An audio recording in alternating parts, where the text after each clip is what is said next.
1 tonight, so I think timing should be pretty good. We might even get out of here a little early. So who else wants to share how it's going so far in Ignite? I do. How you guys doing? Yeah. I have been with Keller Williams for several years, and I'm happy to take Ignite at night for a refresher and just to keep me focused and to remind me of the things I already know and the things that I currently learn. So thank you. Mm-hmm. It's always great to stay up to date with what's going on in the world of real estate. As we know, real estate is always changing. And you know, so yeah, there's always something happening in this crazy industry of ours. So okay. This is a big group. I'm excited. I'm excited that this many people are still here week 3 in. Well, I guess some of you are in here today for the first time. So Ignite is actually, for those that are new, for those that have been participating, I'd like somebody to shout out, because you don't have to raise your hand right now, but shout out if you've been in this Ignite session since the beginning. How would you describe Ignite to a brand new agent? So you can take days off and still get paid. Mm-hmm. And somebody needs to mute. Oh, go ahead. Well, Who's been on Ignite from the beginning? Who wants to share how it has been going, or how would you describe Ignite? so my thought on how it is it's exactly, it's like what exactly it says. It's an ignition, it's a spark, it gets you started, right? Yeah. And I've got so my wife's been an agent for 7 years with Keller Williams, so now we're going to be a husband and wife team. Oh, good. And what I would say is I've got friends that are with other agencies, and they all say the same thing. They all have heard from the outside that Keller Williams has a great training program. Yeah. So that's my take. Okay. It really, Kelly, listen, and training at KW is not just for brand new agents. Training and coaching is for agents of all levels of their career. Oh, so let me go ahead and introduce myself, since we have about 51 people. I'll just kind of keep an eye on the waiting room here. We have about 51 people in the waiting room, or in the room right now. My name is Jolie Abreu. And again, I apologize for being a little out of sorts tonight. I left my computer at my office. So I am running this meeting off of my iPad and my phone, so that way I can keep track. So I'm not bouncing around, because I I've learned I can connect my computer to my monitor that I have here. However, my iPad is almost dead, so I need to charge my iPad. Because of that, I only have the one option, the one port, if you will, on my iPad, and I need it for charging. So here we are, unless I can do this. Let's see if this will charge my iPad. Let's see what happens here. Look at that. Oh my gosh, y'all. So my mantra for this year is technology is my friend. My name is Jolie Abreu, and I'm currently in my 23rd year as a realtor. I originally got my license in Florida. We're from Boca Raton, Florida, and we moved to Southeast Michigan, where I currently live, about 7 years ago, and I got my license here. I'm also a productivity coach here at Keller Williams in Farmington Hills, Michigan. So I help new agents and existing agents that are looking to either launch their career or relaunch their career or get to the next level. And I started that off by saying that I am a big proponent of education and training and coaching. And as a productivity coach, I am also in coaching. I have a coach. And so that is pretty much, let me see if I can't figure out how to get this thing onto here. Okay. I don't know if this is going to let me screen mirror over there.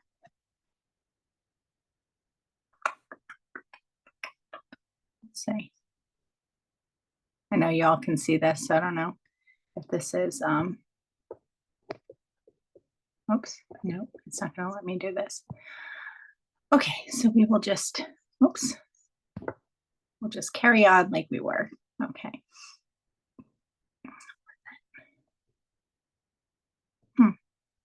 Okay, anyways, so I guess it's not gonna let me do this. Okay, no, let's present here. Oops. Okay, let's see. Can you all still see my screen? It's funny because when, let's see if I can get this to open the big screen. When I have to exit out of a Zoom, when I'm on a Zoom, can you all see my screen? Can you see Ignite? Yeah. Okay, good. And I just went too far. Well, this is fine. Okay. Let's exit out of this. Okay, here we go. Okay. Anyways, okay. So today we are talking about, I feel a little discombobulated trying to figure this out. Okay. And we're back. Anyways, so as I was saying, I really believe in education and coaching and training and constantly learning and staying on top of what's going on in this industry, because having had my license for 23 years, I have seen some things. I have seen some markets. And guess what? This isn't the craziest market I've ever worked in. If that might surprise you, these aren't like all the crazy changes that I've ever worked in. I worked before and after the Great Recession, and that presented its own challenges. So there's always something new in this business, and there's always something new to learn. And I love it. And I love staying on top of all these things that we need to do. And yeah, so that's pretty much it. So today we're going to talk about capturing more leads. Y'all have done, so for those that have been in Ignite for the past 2 weeks, you have done a couple of lead generation style classes, learning how to generate leads and database and open houses and social media. Any ahas or anything that you've implemented so far from learning those other sessions? Did anybody do any open houses this past weekend? Feel free to shout out. Yes, I did a couple. And how'd that go? They were good. They developed some good rapport with the agents. Mhm. I was able to like speak to potential buyers, but Okay. mostly based on contacts with those agents. Okay. Okay. Anybody else have any open houses that they've done either this past weekend or the weekend before? I did too. I did And how'd one on that go? Saturday and one on Sunday. Uh-huh. The one on Saturday I think was a huge learning experience for me, just in terms of like getting notice out for marketing purposes. Sunday was a rental, and I had a really good strategy that was recommended to me to just have on another tab of my sign in to Okay. have some other like comp apartments or townhomes for rent. Mhm. And both of the individuals that came into my open house wanted to see some other ones. So I did those right after the open house, and they submitted applications for multiple properties. That's a fantastic. That's fantastic. Awesome. All right. Yeah, that's really good. That's really good. And what was your learning curve? Because you said Saturday presented some challenges. So what did that look like? Just making sure that I'm trying to secure hosting an open house a few days before. I do want to try to door knock, but on Yeah. a Saturday, door knocking on Yeah. a Friday can be a little iffy. So Yeah. I have some door hangers that I can leave my flyer in and Mhm. let them know, like those in the area, just ahead of time. Right. Right. Yeah. Good. Okay. Well, good. Good. All right. Fantastic. Are y'all doing the daily success systems? You know what I'm talking about? Talking to humans.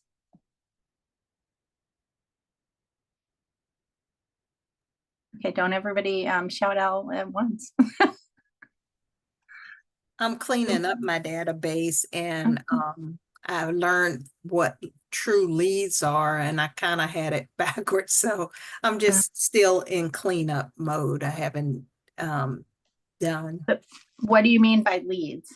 Like he told us what is an actual lead, the difference between a contact and a lead, and the leads, I think I gotta go back to my notes. I forgot what's what. Okay. But anyway, the one that you've had the conversation, I kind of had them opposite.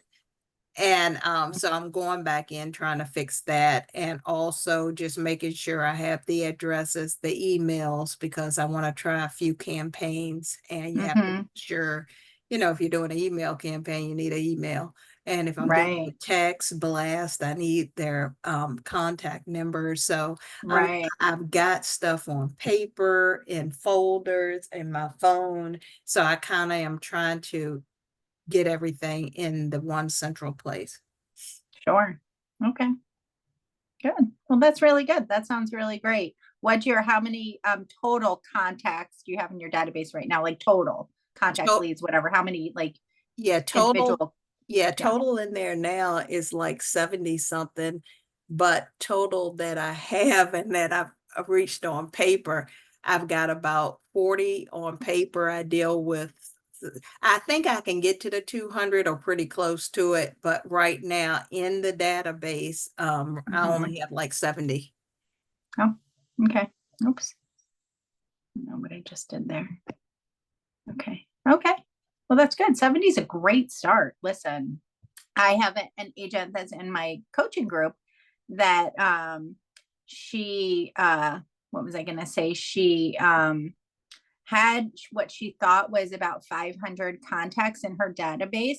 And once we started drilling down and realizing, well, who does she have solid contact information for? And who does she have complete contact cards for? It turns out she only had about 50 where she had a name, phone, and email, and an address, So that was what I was considering a complete card. So she got to work on filling in the blanks, and that's really exploded her business. So I'll give you a little bit of inspiration because I know it's tedious to go through your database, but you know, you'll get there and then it'll be really great. So we know that agents who have on average 201 or more contacts in their database that have them on a regular touch campaign where they're reaching out on a regular basis earn on average $113,000 a year. So it's pretty good motivation, I'd say. So, okay. All right. So who wants to read this quote for me?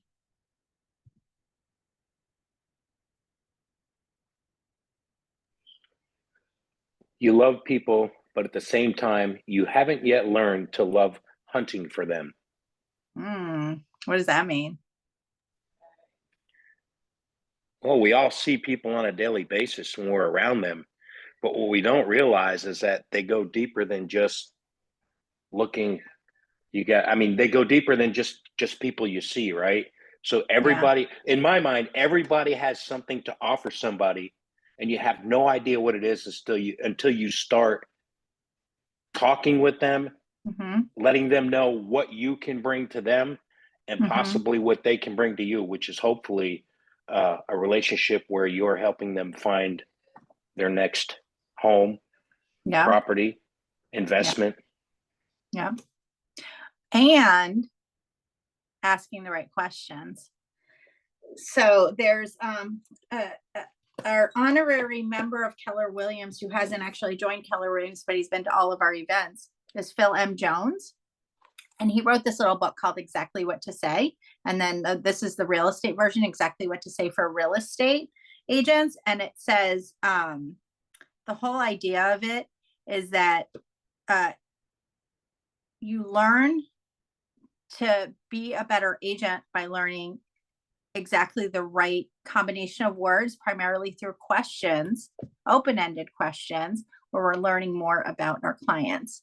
So today we're also going to talk about different types of lead generation because, okay, so far you've learned just general lead generation. You learned open houses and social media.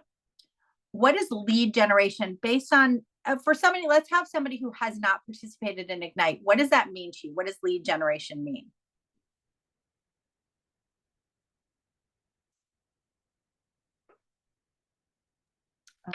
Reaching out to contacts that you have, asking them, you know, what their real estate needs are. Or maybe not even people that you know, but just reaching out, trying to find leads of people that are looking for real estate assistance. Yeah, and that can be done in a million different ways. There's a ton of different ways you can lead generate in this business, and we'll talk about some of them as we go through here. I always end I think I started saying this while I was still trying to fix my tech issues, but in any class that I'm teaching or any of our group coaching sessions for my productivity coaching program, I always end it by saying, okay, everyone, now go talk to humans, because that's the name of the game.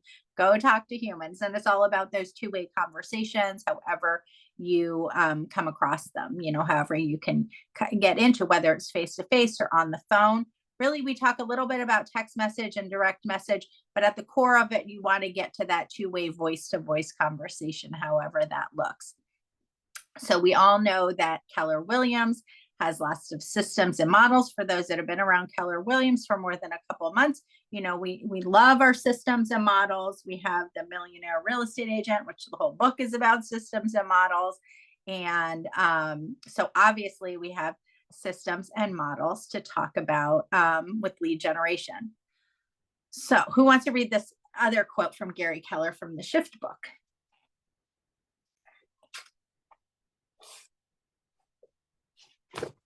Your number one job is to find ways to get in the path of motivated buyers and sellers.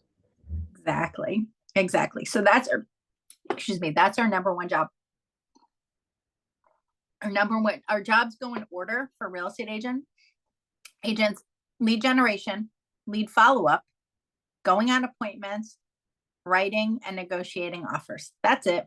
That's our job. Everything else can be outsourced. But those are our primary jobs, and lead generation is really the top of the list, because without leads, without incoming business, we have no business, right? You're not going to have a closing unless you get a lead on somebody who is looking to buy, sell, or invest in real estate, right? And we know that leads are everywhere, so we always have to be hyper aware and be on alert. So, except, listen, we all know that as real estate agents, when we are okay, I can't see anybody because of my tech stuff. So raise your hand for the people in the room, the Zoom that can see all the people, but raise your hand. Shout out to the people. If you've been in a restaurant and somebody a table over or wherever you're out in the world, and you hear somebody talking about real estate and talking about like needing to make a move or talking about buying a house, and all of a sudden your little ears perk up. My husband hates when I do this. And I'm like, what's that? Wait. Oh, they need my help. Wait, stop the presses. These people might need my help. Let me go talk to them. Don't necessarily do that. Obviously, you know, read the room. But yeah, so we always want to be paying attention to what's going on in real estate, or what's going on, because you don't know, you know, where people, you know, are at and where they're going to be, that you can help them. So you don't want to be like, it's called not being a secret agent, right? We don't want to be a secret agent. We want to make sure that people know that we're here to help them, right? So, okay, this is a little bit of a complicated. So this is the message and method. So there's a system to help make your lead generation more powerful, and that's the message, right? And then the message and the method. So the message is about what we're delivering, and the method is how we are then nurturing that or capturing that information, right? So your message must, number one, match the market that you're in, and make an offer. And making an offer is, sometimes you'll hear in Keller Williams, you'll hear it called a MOFR, MOFIR. And that stands for make an offer for immediate response, otherwise known as a call to action. So we want to match the market and then make the offer, because we don't want to send a message. Because if you look, there's a lot of over the past few years, when interest rates were, you know, almost at 0%, there's a lot of lead generation methods and scripts around interest rates are at historically low. His interest rates are historically low right now. Now's the time to buy a new house. Well, that's not really the market that we're in. So you don't want your message to talk about a market that we had 2 years ago. You want your message to match the current market. And then you want to have a call to action. And what is you, feel free to shout out. What's a call to action?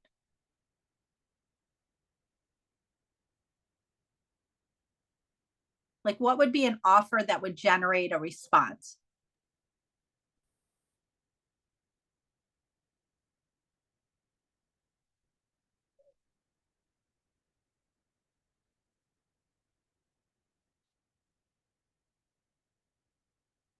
Okay. So I think I Yeah. can think of one. Okay. I'm just thinking of social media like marketing Mhm. or like reaching Sure. out to people, like this video or photo if you agree with whatever this message says, or like, I don't know, put a heart next to this kitchen if this is your ideal home, things Yeah. like that, or DM me for more information about this property if you're posting like an open house or a listing that you have. Exactly. Exactly. And the call to action is DM me for more information, right? I don't know if putting a heart next to it is really like a call to action in the sense that they're reaching out to you. It's definitely an engagement. You know, for social media, it's more about that's more about engagement, which is also helpful, but it's not necessarily going to lead to more current business, right? So the call to action is really something that you're looking for the consumer to do to then reach out to you more directly, to then get more information. So like a call to action might be, and this would be like a social post. These are a couple that I wrote down. Escape the hustle and bustle of the city in this tranquil suburban retreat. Enjoy large living spaces, beautiful landscaping, and a friendly community atmosphere just minutes from Farmington Hills, Michigan, or whatever. Schedule a tour today and see why this home is perfect for you, right? So that's a call to action. Another call to action, I'll put these in the chat also, is to name your price, a MOFR. And this is an email where you send an email with the subject, name your price, and then the body of the email says, says, hey, oops, now I'm going on to this thing. Says, oh, tonight, okay. Oops. Huh. Okay, I don't know why this is like doing this now. Sorry about that. Okay. Hey, Mary, could you finish the following sentence? If I could sell my home for $500,000 or for a blank dollar amount, I would list my home this spring. I can't wait to hear your answer. Guess what? I sent that email out to my database and I had several people respond, and every single one of them, I could make their price work. And one of them is turning into a listing and a buyer because they thought their price was crazy. I looked it up. It wasn't in fact crazy. So there you go. Because the market is, definitely up, right? And then another one, curious about your home's current market value, get a free custom home equity report. Find out how much your property is worth and explore your options for selling or refinancing. Call me at 407-341-3639 or DM me to get your report now. So those are call to actions, right? Okay, so now we're going to discuss the method. Am I on the right screen? I don't know if I'm on the right screen. Okay, so the method, I don't know if my screen flipped over. Anyways, the method is how are you getting your information out there? You all already learned about the difference between prospecting and marketing, right? With the main lead generation, the original lead generation segment. What's the difference between prospecting and marketing?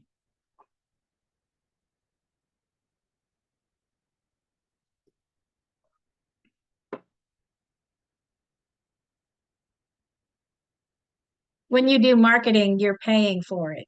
And when you're prospecting, you're working with your database, maybe? Okay. Any other thoughts? Because in prospecting, basically engaging potential customers. Like example, going to do door knocking and talking to people. And then marketing will be being strategic in how you engage your customers. Yeah. So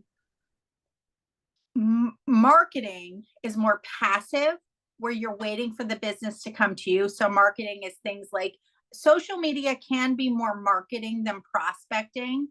Sending a direct message, targeting a specific group of people, like with a specific message, that would be more prospecting. But posting on social media is more marketing. So it's passive. You're putting something out there. It's like you're putting an ad in the newspaper, right?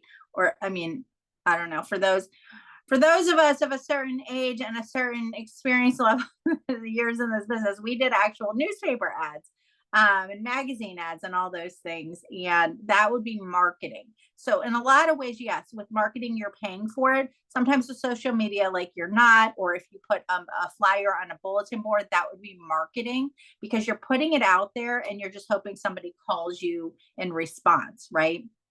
Prospecting is when you're going out there and you're seeking the business. When you're doing your lead generation, calling your database, doing an open house can be both marketing and prospecting. So prospecting is when you're door knocking around the open house, or circle prospecting, or all of these things.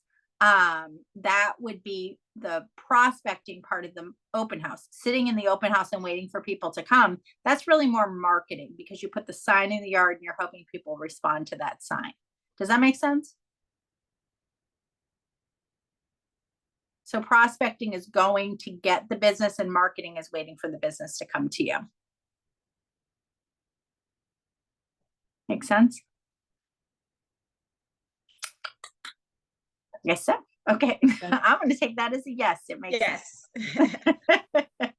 Okay. So whenever you're really like looking for leads, you're going to find lots of opportunities. There's a book that was really popular in the 70s, and this concept of like manifestation kind of came around in the 60s and 70s. The book was called The Secret. And the whole idea of The Secret was you just put it out in the universe. You put it out and you manifest it and the things come to you. Where really the secret of the secret is doing the work towards the goal. And then things start to come your way because you're doing the work, right? So you're putting it, and you may get things that you think, oh my gosh, this just fell in my lap. Usually it's because you did the work leading up to it. You just didn't realize you were doing the work. So that's really what hunting for leads means when you're going to find lots of opportunities. So for instance, like if you're at a coffee shop and you, this is what I said about the, with the little meerkat or whatever popping up, you're at a coffee shop and you hear someone talking about an open house that they visited. So what would you say if you were sitting at a coffee shop and the people at the table next to you said they had just visited an open house? What would you do? How would you respond? Ask them what they thought about it. Yeah. Okay. What else? Take a stab at it and say, hey, didn't mean to eavesdrop into your conversation, but I did notice that you were describing a few areas that you are looking to purchase a home. Let me ask you, are you new to the area? I was started with that just in case they're from out of town. And then just simply not to carry it out too long, because in the previous classes, one of the instructors mentioned, have your elevator speech ready. So, well, just for me, I have a tendency when I get excited, I just use a lot of words, but I would just simply say, hey, here's my business card, or have my phone with my QR code on there, and simply invite them to say, hey, are you continuing to have coffee now? I can pull up a chair and chit chat with you and get your information, and see what you're interested in. So, I love that. Listen, I have lots of agents who are nervous about lead generating, but they can talk to anybody. I took a class called Train the Presenter a couple weeks ago, and one of the exercises, we had to practice our presentation while facing the wall. I used to say I could have a conversation with anybody. I could even have a conversation with the wall. What I learned during that exercise was I really don't like it. I don't like having a conversation with the wall. However, I still did it. And it wasn't painful. I just didn't like it, but I did have a conversation with the wall. As long as the wall doesn't answer you back, I guess then you're good. But yeah, I mean, so for an agent that loves connecting with people like that, I have suggested that you just go sit in a coffee shop, put up a little sign, ask me about real estate, wear your name tag, look professional, and do your work from the coffee shop. It's a great way to meet people. But you have to be willing to talk to people. So again, you have to be willing to talk to humans. You're not just going to put your headphones on and sit there like this, on your computer in the coffee shop. You want to be able to engage with people. So if you're somebody that will talk to anybody, who happens upon you, then, for sure that can be a great strategy. I would probably say if the people in the coffee shop, I would say, I overheard you talking about open houses. Are you looking for homes in the area? And then I would say something, this comes out of this book. This is one of the magic phrases. I'm not sure if this is for you, but I have lists of all the open houses in the area that you can easily access right now. And see what they say. And just out of curiosity, are you only attending open houses, or are you looking at homes privately through showings? And that's how you find out if they have a real estate agent. There's an open house hack, by the way, without saying, are you working with an agent? Because most people are going to say yes, because they don't want you to bother them. It's the same thing as when you walk into the store, like a clothing store, and the person says, oh, can I help you with anything? You say, no, I'm just looking. If you go to if you're at an open house and you say, are you working with an agent? Oh yeah, kinda. Yeah, I am. That's probably what they're going to say. I always say, have you just started looking at houses? And then I'll say, are you only attending open houses, or are you also looking at homes privately? Or how are you getting into those houses? And that's how I find out if they have a real estate agent. Anyways, there's my little open house pro tip. I know this isn't the open house section, but anyways. So then if they give you a positive answer about getting the list, just out of curiosity, that's what I'll say, just out of curiosity, are you only attending open houses? And I'll find out if they have a real estate agent. And then again, another way, y'all learned about the Ford method, right? With connecting to your database, family, occupation, recreation, and dreams. You can use that same concept when having a conversation with a stranger in public. All right, what are our ahas so far?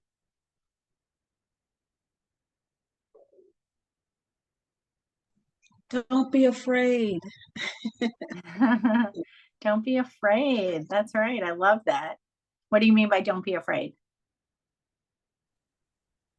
Well, for me, it's I guess it's that anxiety of preparing for to go out, but then once I'm in the area, such as the grocery store, the car dealership, and you're sitting there and you're eavesdropping and just keying in on what other members are talking about or other people are talking about, and then join into the conversation.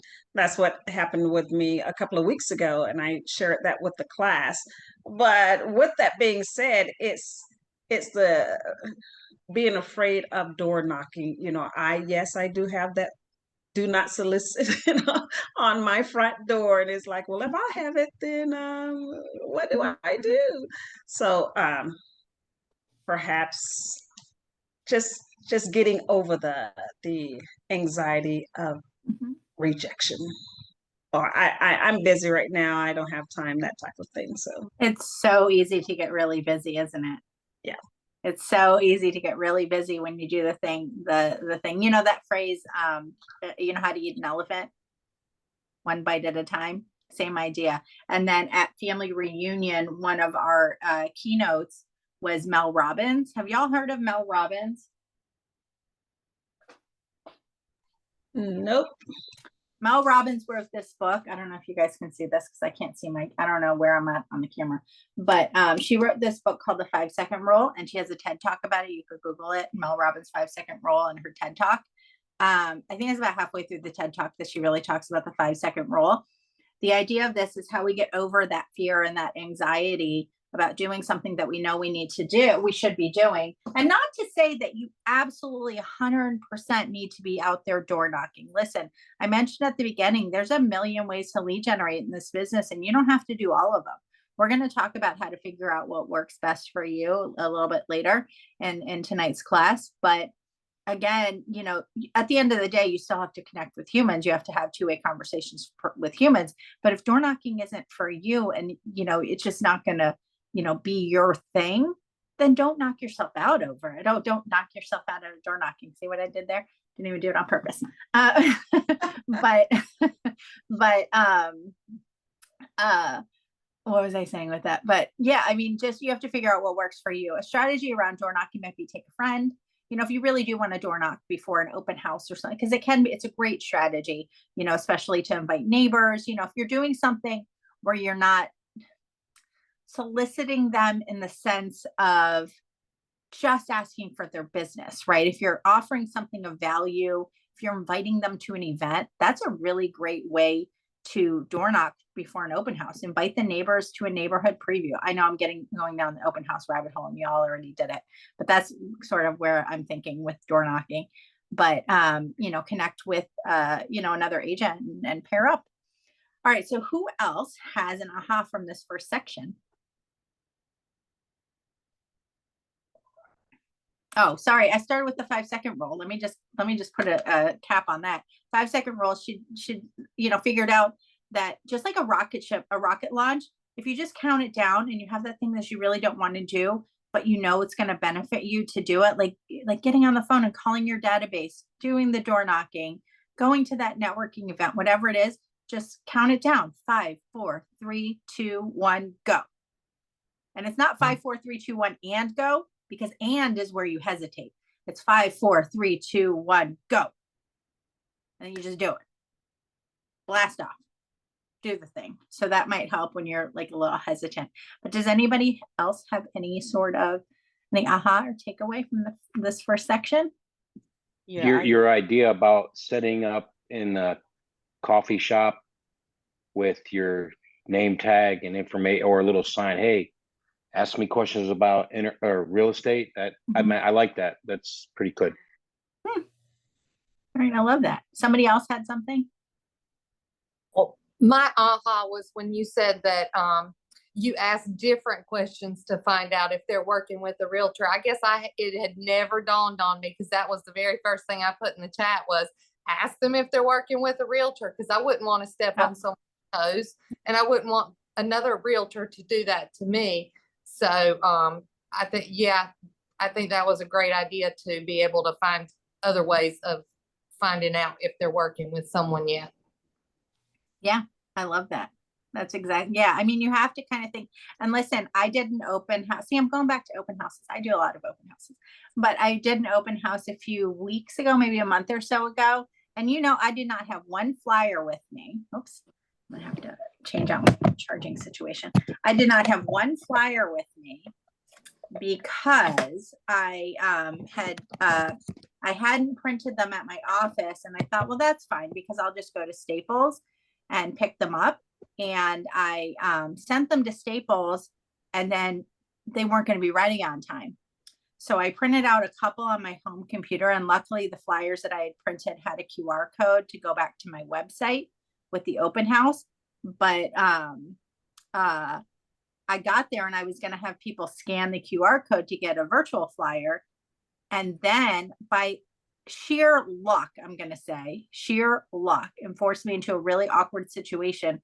The house had zero cell service. Like you could hardly get a signal sitting inside this house. And so it occurred to me, just out of necessity, hey, tell you what, I have it open on my phone right now. I'll just text it to you. What's your cell? You know how many people gave me their cell phone number? I had like 30 groups through. I think I got 15 cell phone numbers. Now, of those 15, there were only a couple that weren't in an actively looking or not working with a real estate agent. There were 3, turns out. And I connected with all of them. Even the people that had a real estate agent, because I texted them the flyer, then I said who I was, and they all replied back with their name. So the whole thing was pretty incredible. It was a pretty incredible experience. So all I'm saying is just don't be afraid to connect with people. So anyways, all right, and then somebody had an aha. Oh, Keith, your wife and your Lakeside. Oh, that's where I did train the presenter a few weeks ago. Your OP was in my class. Okay, if you're starting to count, I love this in the chat. If you're starting the countdown, you're already meaning to do it. So feel the fear and do it anyways. That's one of my favorite things. Feel the fear and do it anyways. Because listen, you're already doing it. Okay. Oops. Okay, so now we're going to go a little bit deeper into the idea of prospecting versus marketing. All right, who wants to read this?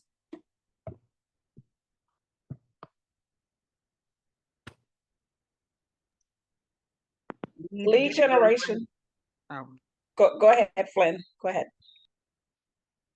Lead generation is a contact sport with simple rules. It means making contact with people through prospecting and marketing. That's right. That's right. What does that mean?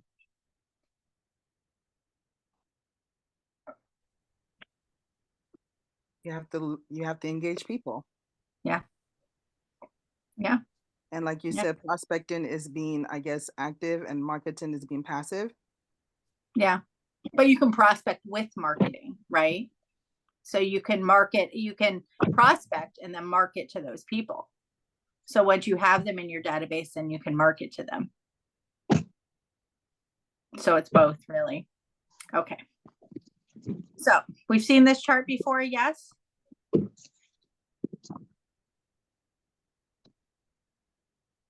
Yes. Okay.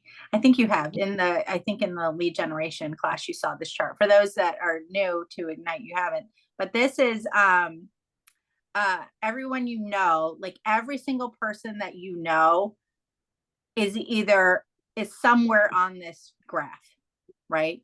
They've either already made their move and they're all settled and at the bottom, or they're ready to move and they're at the top of the little graph, right?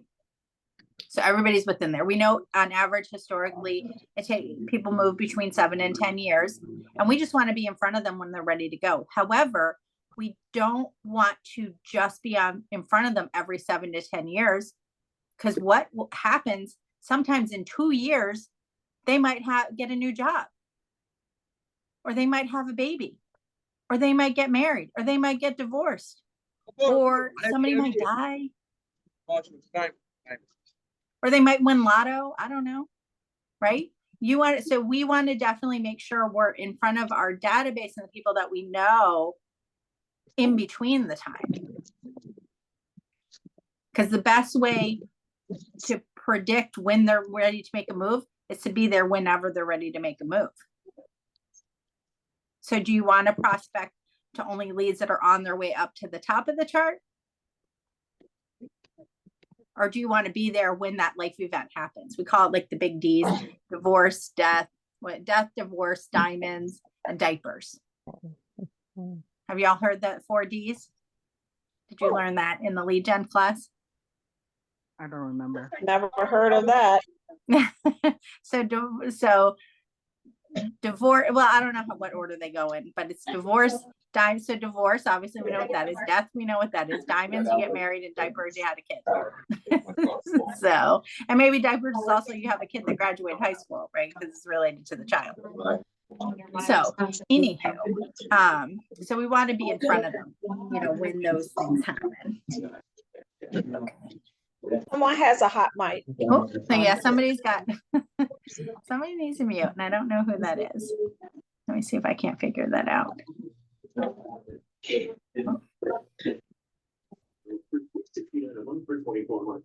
looked like it's effort.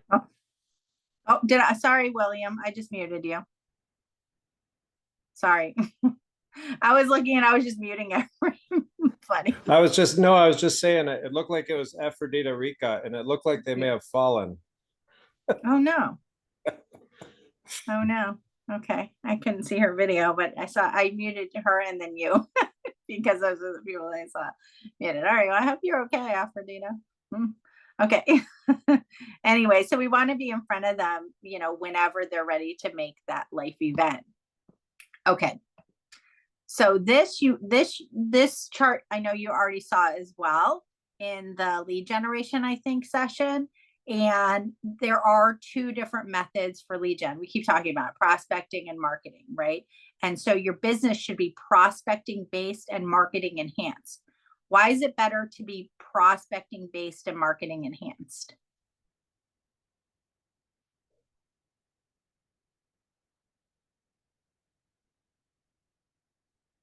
I would say because passive advertising usually doesn't work without the support of prospecting. Yeah. Yeah, exactly. Because if you're just waiting for the phone to ring, you'll just be waiting and waiting and waiting, right? So you need to be actively prospecting while marketing to enhance the prospecting that you're doing. So prospecting may be circle prospecting your neighborhood if you're looking to farm a neighborhood. And then the marketing element may be sending a postcard once a month, right? So the postcard is the marketing. The prospecting is connecting, whether through door knocking or phone calls, or maybe hosting an event and having a conversation at the event with everybody who attended. You know, you could have an ice cream social and market to the ice cream social and then prospect while you're there. Connecting with people, adding them to your database, asking if they know anybody who's looking who has a real estate need. And I usually say that, who has a real estate need anywhere in the world, because we can help connect them with a realtor anywhere in the world. You know, whether it's in your town or your state or some other state or across the pond. Right? And it's called mailbox money, by the way, when you're sending referrals like that, because all you do is make the connection and then you get a check in the mail. Pretty awesome. Pretty awesome way to do that. Okay. Oops. Okay.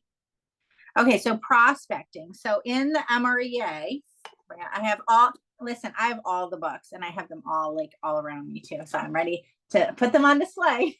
So in the MREA, there is a page in here, and I can't remember the page, where he talks about prospecting versus marketing. And so these are a list of things you can do to prospect, right? Has anybody tried any of these sources? Well, we know open houses. Well, see, we don't even have open houses on this particular, on the direct prospect. Has anybody done anything that's on this list?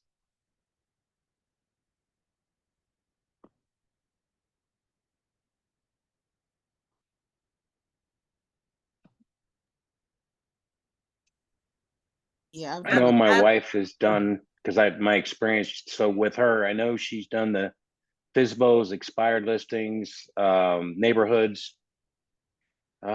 She's charity and volunteer work, and we actually did a lot with the American Legion. Door-to-door canvassing. Mm-hmm. Okay, and somebody else was gonna. Yeah, I've done FSBOs in the morning with my mentor. We do have a script that we go over. I've also done circling neighborhoods, apartments. I am yet to do any community outreach or charity work. I'm planning on that. So. Oh, good.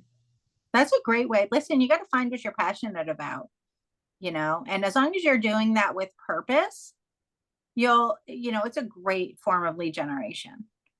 Right? Do what you're passionate about. And we'll talk about that also in a few moments. What's missing from this list? There's one thing that's missing from this list, because this book was written in 1994, I think. 2004. I'm sorry, 2004. So what's missing from this list? Social media. Yeah. Very good. Yeah, social media, because this book was written in 2004. So social media is not on this list. Okay, oops, let's see if I can't do it. Okay, so these are all things that are marketing specific, right? What on here sounds interesting to you or to anybody?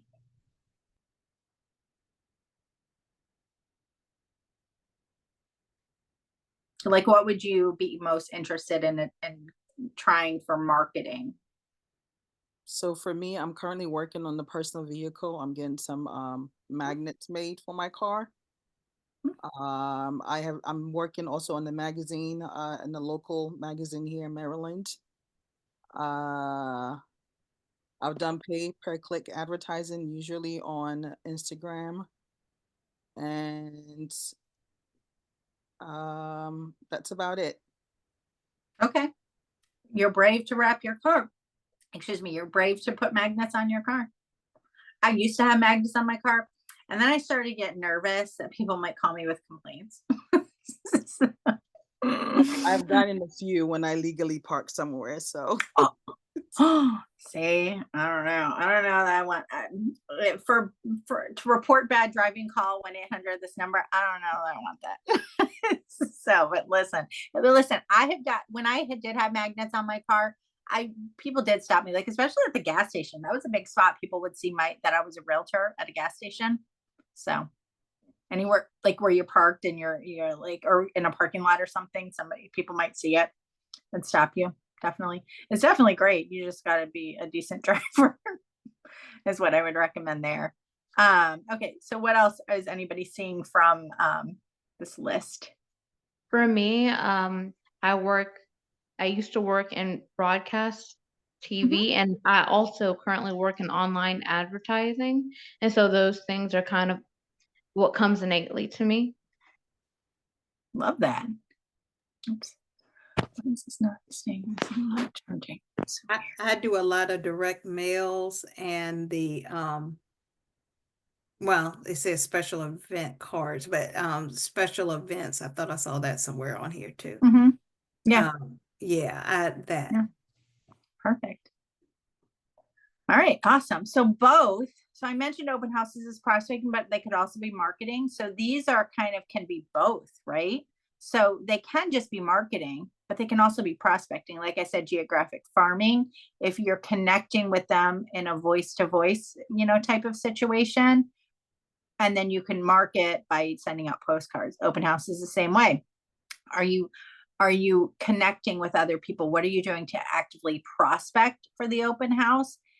With open houses, a lot of times I always say, what are you doing around the open house, to then prospect to the open house, not just sitting at the house.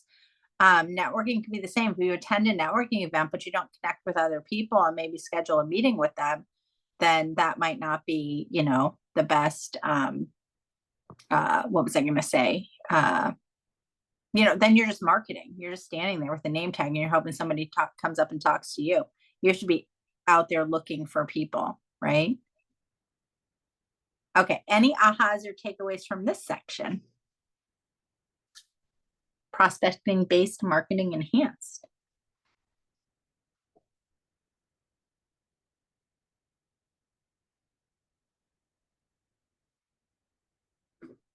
I think it's really about consistency, being constant, doing something all the time, like, time blocking and, like in the morning, setting your hours up, and you do that consistently, you get better at your scripts, you get better, and doing it on a regular basis, I think is my experience anyway.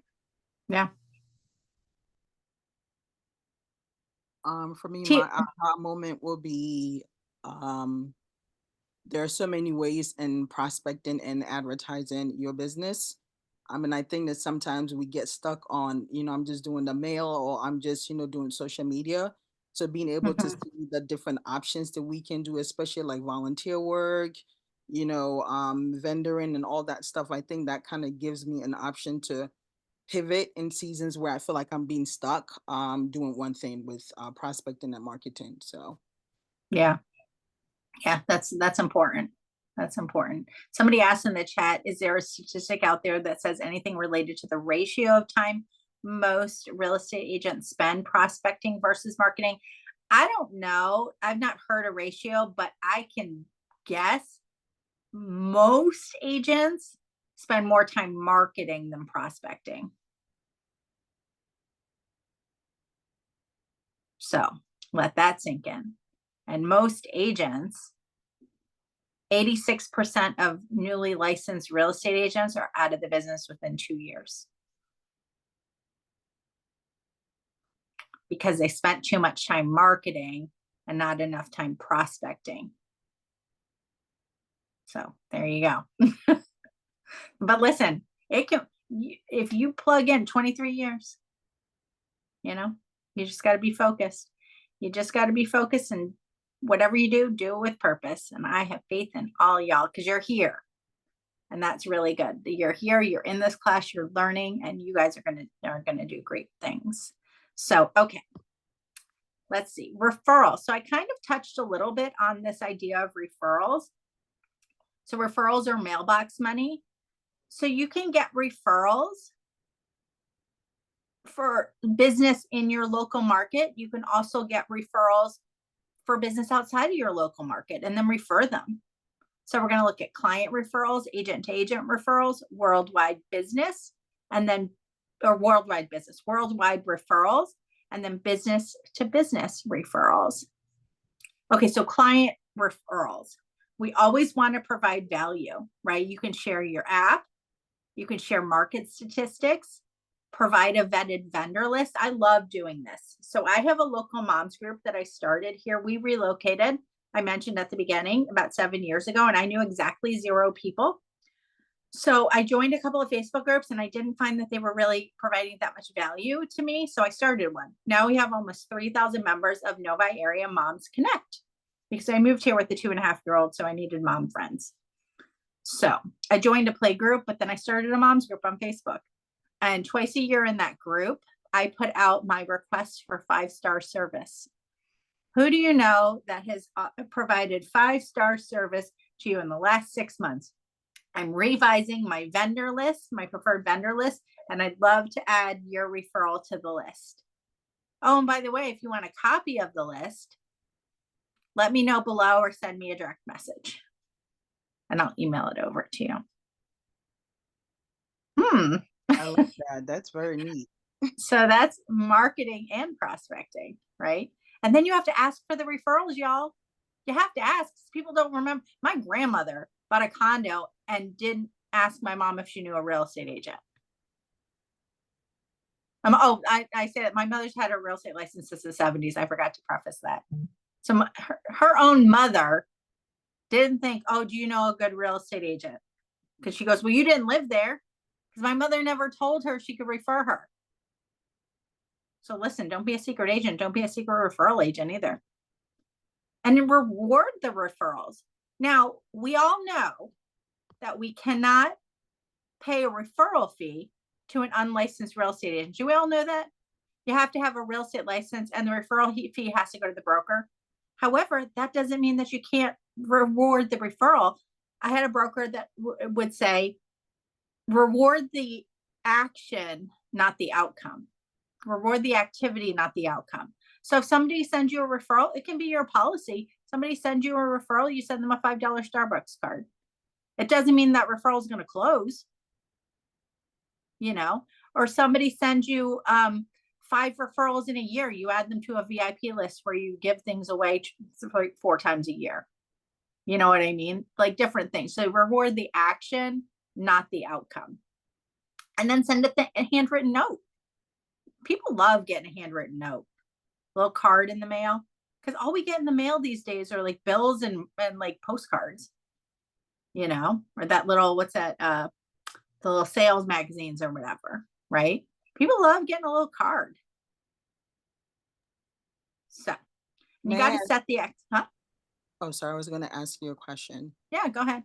So with the referral, like example is if I were to go on social media and say, hey, I'm looking for referral for this particular zip code, and I am going to give, you know, $30, let's say gift certificate somewhere. Is that illegal or? What do you mean you're looking for a referral for that zip code? And then why? I'm looking for clients in that zip code, right? That's not really, well, asking for the referral, I mean. Wouldn't that be a referral? Not really. That's more marketing. I mean, asking for the referral is when you're talking to people that you already know, I think is what we mean here. Okay. So I'm having a conversation. Hey, by the way, if you know anybody that has a real estate need, you know, this year, I'd love an introduction. The best way to introduce me is over a 3-way text. So why can't we do that with people we don't know? I guess that's my question. I mean, you can, that's marketing. That's, you know. Okay. I don't know about like giving them a prize for the I mean, I guess, you know, I don't know. Yeah, I mean, I don't know. Like for every referral you send me, I'll send you a file. You want to make sure it's a valid referral though. No, I definitely. You know what I mean? Like I if you know put I'm it going out to there, you word want it. to make sure you're vetting that they're not just giving you names and numbers to get the Starbucks gift card. Definitely. You know what I mean? Yeah. So yeah, I don't know. I'm gonna have to think on that because there are ways. There's something called the Bold Reverse 100. Have we ever heard of a Bold 100? No. A Bold 100 is where you have 100 two-way real estate conversations in a single day. Now, a lot of times people will do that like through door knocking. That can be really challenging physically because it's just a lot. Sometimes people will have like a booth at like a home show or like at some sort of expo or a farmer's market or whatever, and have some cool booth and a bunch of people come and talk to you about real estate. But there's the idea of the reverse Bold 100. I can't remember who came up with this, but it's brilliant because it's a really great way to have 100 two-way conversations. And what you're doing is you're offering a giveaway, and then the people have to call in to register for the giveaway, and they have to call in between a certain set of hours, and maybe you'll have a couple people helping you answer the phones, right? So they have to call in from 3 to 6 or, or 5 to 8 or 5 to 7 or whatever, on this particular day. And then you'll enter them into the contest to win a big green egg or Blackstone Grill or, whatever is going on that year, or tickets to some event. And so then they call in to register, and then they get 2 extra entries if they give you a referral to somebody who is interested in or is looking to make a move in the next 12 months. Right. And then you want to verify that they're a real person, and then they get 2 extra entries. That's a reverse Bold 100. So that's maybe something you could do. I was trying to think about it, but yeah, definitely. I don't hate it. Check with your broker. That's what I'll say. Check with your broker to make sure you could do that in your market for sure. Okay. So what are some other ways that you can be of service to people that you already know? Because we don't just want to sit out there. There's another idea that's called give first, ask second, receive third. So we always want to be there being of service, providing value, and being seen as a resource. So then people trust us to give them their referrals. So what are things that you can do to provide value, I guess? Connect with past clients, ask them how it's going, how they like their new home. Do they have any friends maybe that they came over and, are looking to buy, sell, or invest? That type of thing, and just put it out there. And, I know a big one for me is appliances. I recommend they get on the appliance program. That saves them as a new homeowner. Did they do that? Just start up a conversation. Yeah. I love that. Being of service. Yeah, bringing value to them, like what's going on. And then again, that vendor list really comes in handy. They're like, we want to redo the bathroom. Say, you know what? I have blah, blah, blah. A guy that does bathroom remodels or whatever the situation may be, and then, with Spear, or even just anybody that you've had in contact or whatever, or just friends. And I practice on my friends and family all the time. Then I get good at the scripts. Listen, and you might accidentally end up with a referral. Absolutely. There you go. Absolutely. There you go. And in the chat, William, if you're watching the recording, I'm so happy for you. His son just came home from the Army. And if you're watching the recording, tell your son we thank him for his service, and your whole family for that matter. So yay. Shout out William on the recording, hopefully. Yeah, I love that though. I love that. Listen, there's nothing wrong with practicing on people that you know. Listen, and speaking of practicing, a lot of things that I'm saying that people are commenting, oh my God, that's amazing. Love that. Brilliant.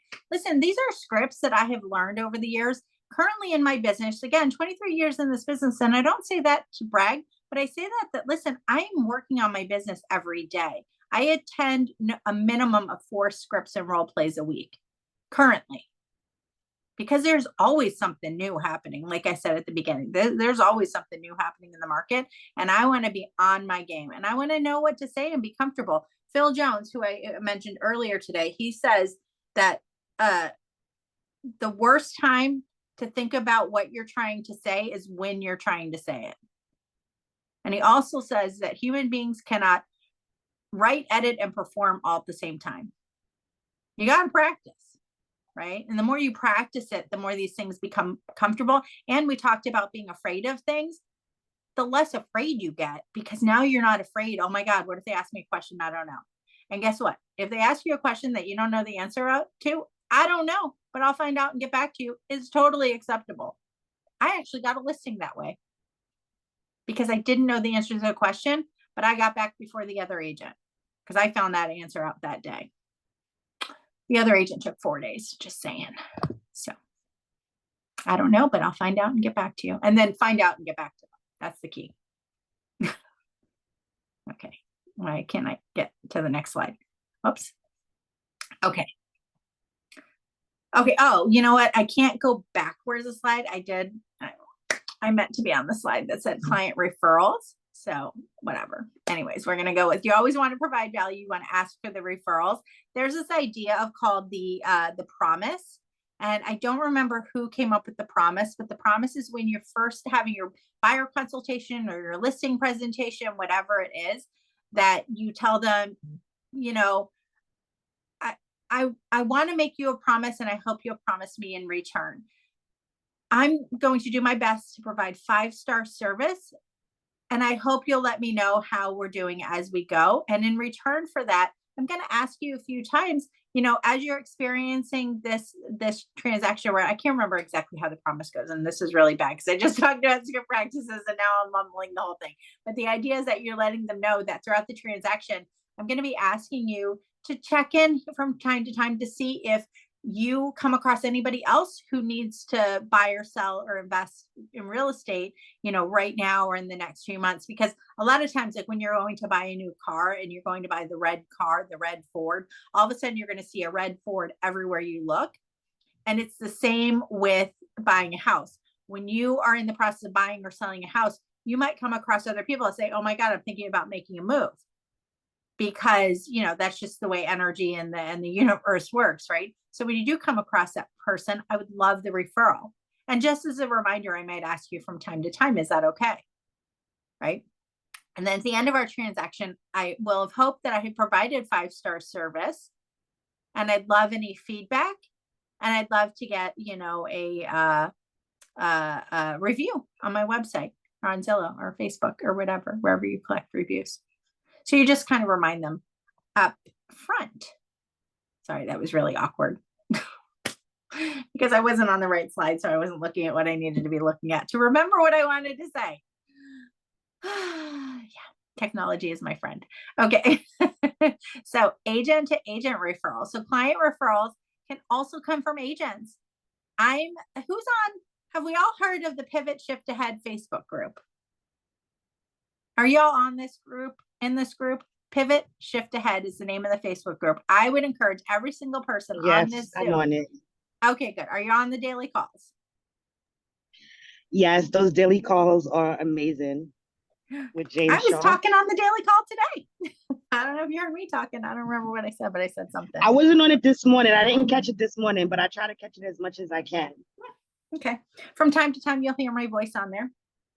I am very rarely on camera, so I'll just shout out that. But every once in a while I am. But that group, I have been in that group since the very beginning, since March 14th of 2020, when my team leader at the time said, we're all going to get on this call and then we're going to get on Zoom right after. And that call started as 15 minutes. And now it's an hour. So anyway, so the Pivot Shift Ahead Facebook group, if you're not in the group, go and join that group. It's an incredible group of real estate agents. It's also a very heavily moderated group. So in the real estate groups of the internets, it is a great, really positive group, lots of resources, lots of ideas, great place to ask your questions. And then James Shaw runs a daily call every morning, starting at 7:30 Eastern, running to 8:20. It's recorded from 8 to 8:20. 7:30 to 8 is very rarely recorded. If it is recorded, sometimes they'll put it on YouTube, sometimes they'll put it in the Facebook group. But anyways, it's a really, really, really great call. And the reason I bring that up here is It's a great source of agent to agent referrals. If you contribute, if you participate, people start to learn your name and learn who you are and where you're from. It's a great way to connect with other real estate agents. I have a list of real estate agents all over the country, some in Canada, some in like other countries. I can't think of some of the other countries, South Africa. I don't know. There's agents from all over that I've connected with because of being in that group. So connect with other realtors because, you know, listen, people relocate across the country or across the world all the time, right? And those people also need a real estate agent. So connect with other real estate agents. A pivot shift ahead. Can I put it in the chat? Yes. Shift ahead. That's the name of the Facebook group by James Shaw. Okay. Okay. Anyways, so agent to agent referrals. Okay. Just double checking on my battery life here on my iPad. It's not, it went from 10% to 9%, y'all. But like I said, sometimes these things really work out for our benefit. I don't know what lesson I'm learning today. Don't leave my computer at the office. Yeah. My daughter also had an event at her school. It's the last week of school and I volunteered. And so I was rushing to go there. So I was probably rushing out the door of my office, which is probably why I left my computer sitting there. I unplugged it from the monitor. So I did that because I have a separate monitor that I have to plug in. I unplugged it from that, but then I left it sitting on my desk. Okay. Anyways, so agent to agent referrals. So you can get, if you say you need to find a real estate agent anywhere in the country, ask other agents in your office, right? And then, or ask your team leader or your broker. You can also, guess what? You can get agent to agent referrals from agents in your office. Has anybody on this Zoom today gotten a referral from an agent in their office to maybe host an open house? Or if the agent is really busy and doesn't have time to work with the buyer. Has anybody ever gotten a lead like that?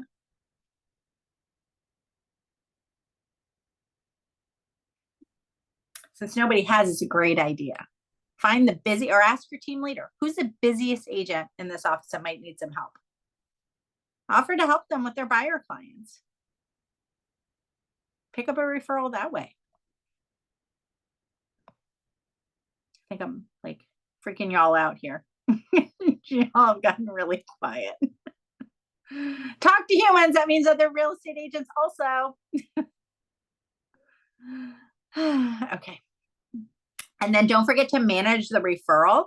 So you want to make sure that you're keeping the agent up to date with what's going on with the referral, because you want them to know that you are professional and organized so they give you more referrals.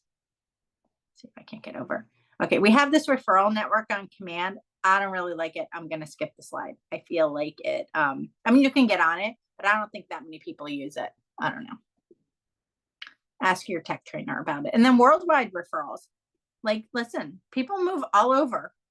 We're in 50, we have like over 50 regions, I think, at Keller Williams. We're in like 100 and something countries.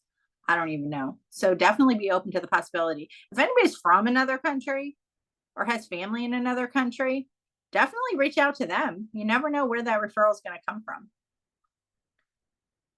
My brother-in-law is English. And listen, I'm always connecting with him, trying to figure out whether his people need any help. Okay, business to business referrals. So another source is business to business referrals. This is when okay, so business to business referral is when you're connecting with somebody who owns another business. Guess who's a great source of business? Your hairdresser, your doctor, your vet, accountant, who else?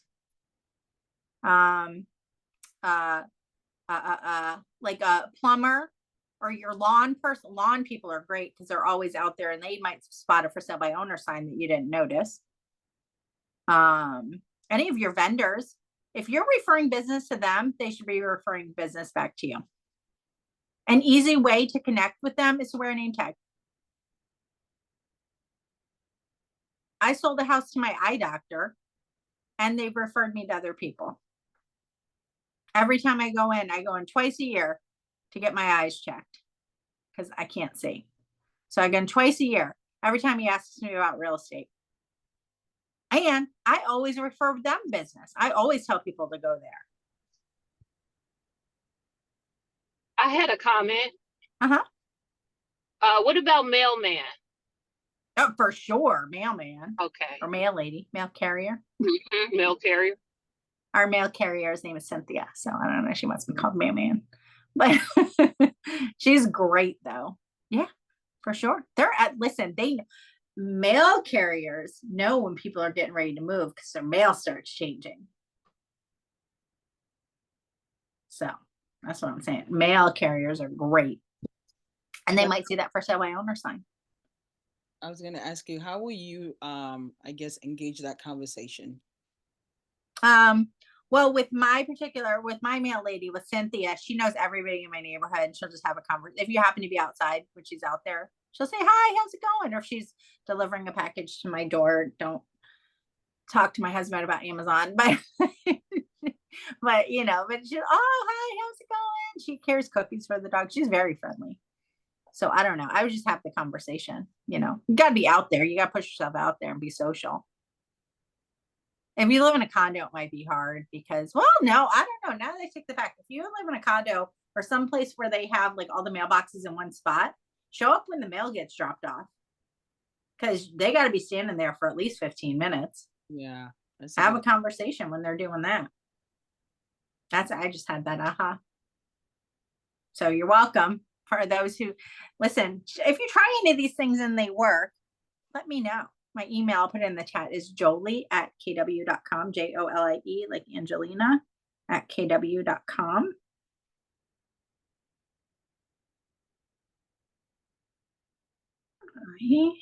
At kw.com. And then my cell, I'll put my cell in here. Feel free to reach out if y'all have any questions that you want to take offline. I'm happy to help. Oops, can't get my area code to work. 407. Oh my God. Oh, 7. Okay. Oh my God. 7. Okay. 3413639. Anyways, feel free to reach out. But yeah. Oh, the gym. Gym's great. Well, the gym people, like not just at the gym, but people that work at the gym. Right. Listen, the salespeople at the gym, there's another aha that I just had, another thought. The salespeople at the gym might find out that somebody's looking to move because they go in to cancel their membership because they say they're moving. Oh, you're moving? Do you have a real estate agent? I have a great realtor I can refer you to. And then they get to find out whether the people are really moving or they just want to cancel their membership. Win-win. So there you go. I just that thank you was a great idea. Okay. We would love you for it. Okay, ahas and takeaways. Feel free to use any of the ideas that I've given you and let me know if they work or not. So I just thought about it. I was going to write your number down and put it somewhere. And then I said, why am I doing that?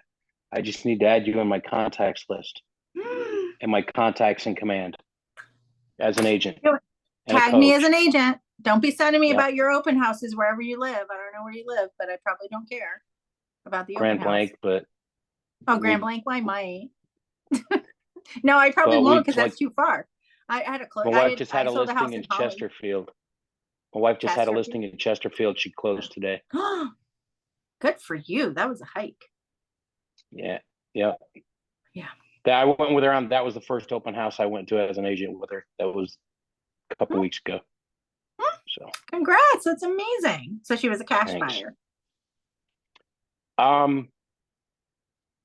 No. Oh, it was a listing that you just got. Sorry. Yeah. I was thinking it closed. For some reason I heard you say a closing listing. Okay, but that's amazing. Listen, we find business at open houses. Open houses are good source of business. She does very well on open houses. That's one thing I know. That and she's horses. She connects with people that are on horses, and so yeah. And then earlier I was she also, one of her agents was just doing listings and wasn't working with buying agents or buyers agents. So, or buyers, and she got some referrals from that. I love that. I love that. Yeah, you listen, you never know. And that leads right into what Tony said in the chat. Aha, just talk to everyone. If they don't know you, they don't know what you do. So smart. It's true. They don't. And people do business with people they know, like, and trust. The first word in that is what? No, they have to know you first. And then, of course, they're going to like you, and then they're going to trust you. So there you go. Anybody else have any ahas at this moment?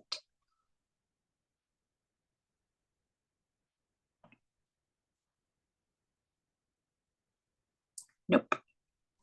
The different strategies for prospecting and marketing. That list that you just shared. Whether it's you can do Facebook, that is great, but you also have door knock, mailing. I've always thought about I need to just put it into action. I just spoke with my PC coach earlier today about having an ice cream event, something like that, seeing that we're getting ready to go into we're already in the summer season. So, yeah. I think National Ice Cream Day is like July 27th or something like that. I don't know. Yeah. I'm probably wrong, but there's a National Ice Cream Day sometime in the summer. So I don't know that I would wait that long if it's in July, but anyways, just throwing that out there. If you can coincide with a holiday, that's even better. But yeah. All right. Anybody else have any ahas or takeaways? And I always say, you know what, I'm going to say that I always tell people, whenever you attend a class or training or workshop or event that's real estate, go into it with the intention that you're going to take one thing from that class and implement it into your business right away. Because another thing that Gary Keller says in the Shift book, oh, look at this, got another book out there, ready. The Shift book, he says, once you have the inspiration, it's time to put in the perspiration. And that's how James Shaw actually ends every one of his calls. It comes right out of the Shift book. Now you have the inspiration, at times to put in the perspiration, because you can be inspired all day long, but if you don't actually implement, what are you really doing?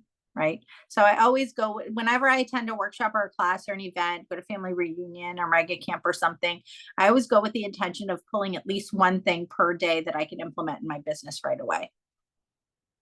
And I try to get referrals. That's a great source of agent to agent referrals. Okay. So there's different types of prospecting that combine prospecting and marketing. So we're going to have a couple more. So geographic farming, I mentioned this before, is also prospecting and marketing.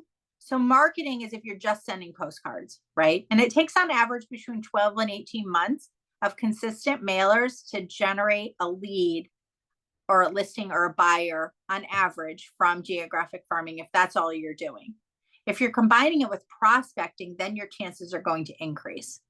And we know that roughly 6% of the population either will have a real estate need or knows somebody with a real estate need in the next 12 months.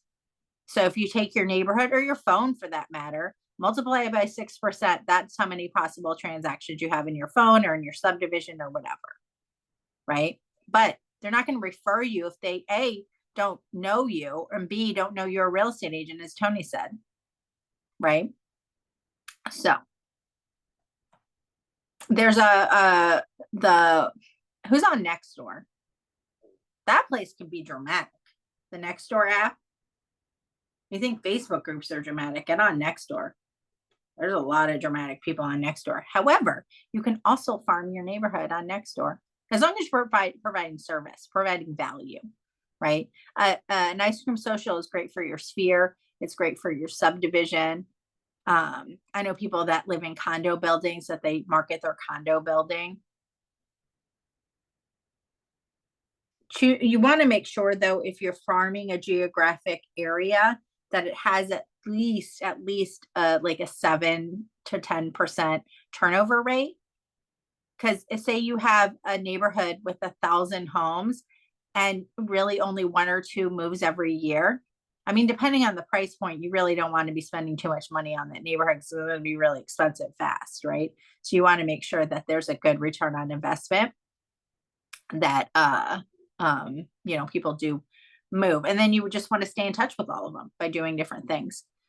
So you can do open houses if you get a listing. Listen, every time I get a listing in my subdivision, I market the crap out of that. I really do. Open houses, signs everywhere, invite everybody, put it on our Facebook group, all the things, right? So you want to attend neighborhood events. You want to participate. If there's no Facebook group for your neighborhood, start one. That's a great way to connect with people. Have conversations, add them all to your contacts, and put little notes, tag them with the name of the subdivision, right?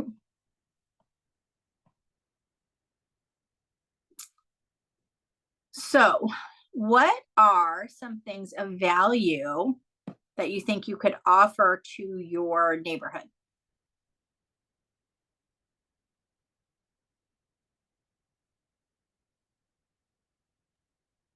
Provide information about local events, restaurants. I love that. That's really great. Thank you. Offer a market analysis. Mm-hmm. Yeah, thank you. Yeah, that was really great. Listen, I always say to people, I hear agents say, well, what if they don't want to know the value of their house? Okay, how many times, if you all own a home, how many times a year before you got into real estate were you checking your Zestimate? Probably once a month, right? People want to know what their home value is, even if they're not ready to make a move. They just want to know. And who better to provide that than their trusted real estate professional? I love events in the area. They want to know about the houses for sale. What's going on? What's happening with the neighbor? How much does the neighbor's house sell for? Again, they want to know their value. You know, vendor list. I love sharing my vendor list with my subdivision. They love that. Because how many times, if you do have a Facebook group, how many times they're asking for like a window cleaner or a handyman or a plumber or whatever, right? You could, oh, I know some agents do this. They do like a discount card and they go to local, this is a great idea. Go to local businesses and find out if they'll offer a discount to your database and make a little business card with all the different like locations, different like businesses and what kind of discount they'll offer and give that card to the people and they have to bring the card in. It has your name on it as well. And they get the discount. So now you're getting business to business referrals, providing value to them, giving them new customers, and providing value to your database all rolled into one. I didn't even have that on my notes.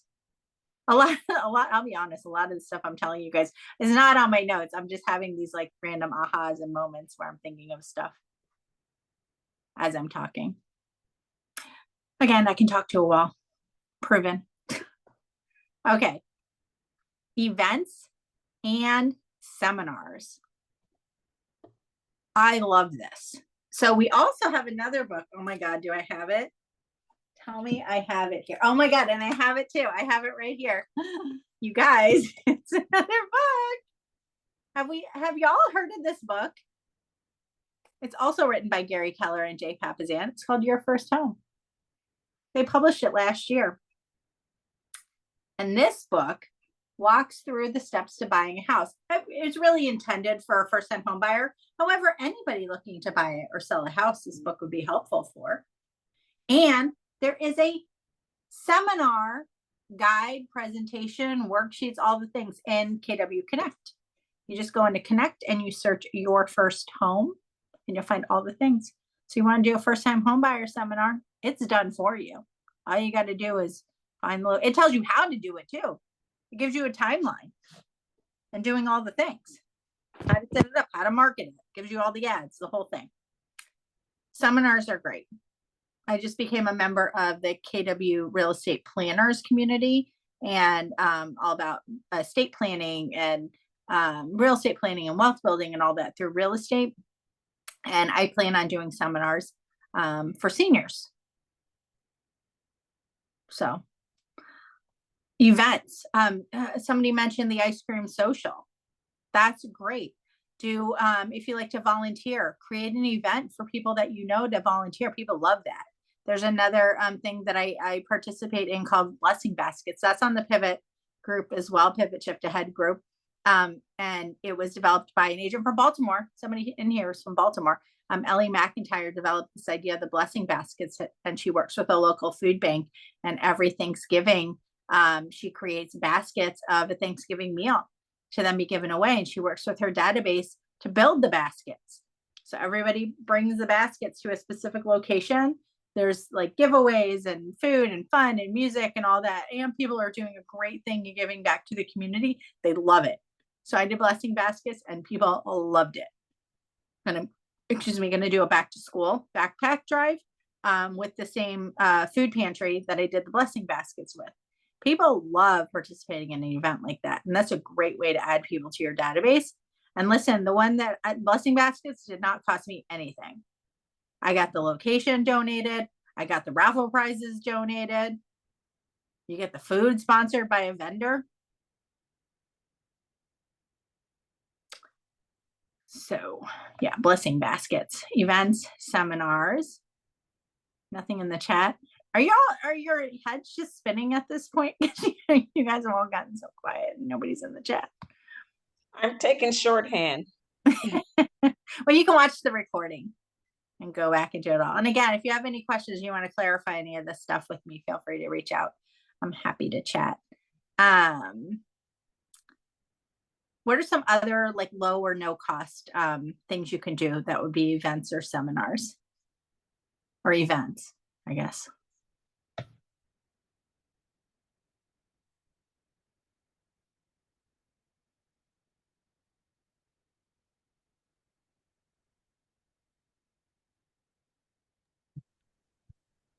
There's a lot of pop-ups that people do. I guess just kind of like setting up a table with information about your business, who you are.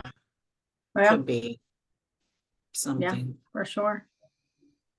Yeah, at like a farmer's market or something like that. Sometimes you have to pay for it, the spot. So that might cost you something, but you can also work with a vendor like your mortgage broker or title rep. Because someone on here was telling us like, go set up a table outside, maybe the business, that's free. You don't have to, and just kind of like give them your card as people go in. Well, probably also connect with the business owner before you do that. Might be a good tip, but yeah, for sure. You are still coming in the waiting room. Okay. All right. So if you're a car enthusiast, maybe just go to some of the car shows and stuff. And if you have a car, with a car, and then have your KW stuff on as well, or your real estate stuff on as well. That's right. Thank you very much. That transitions us to our next slide. Leads are everywhere. Did that. What?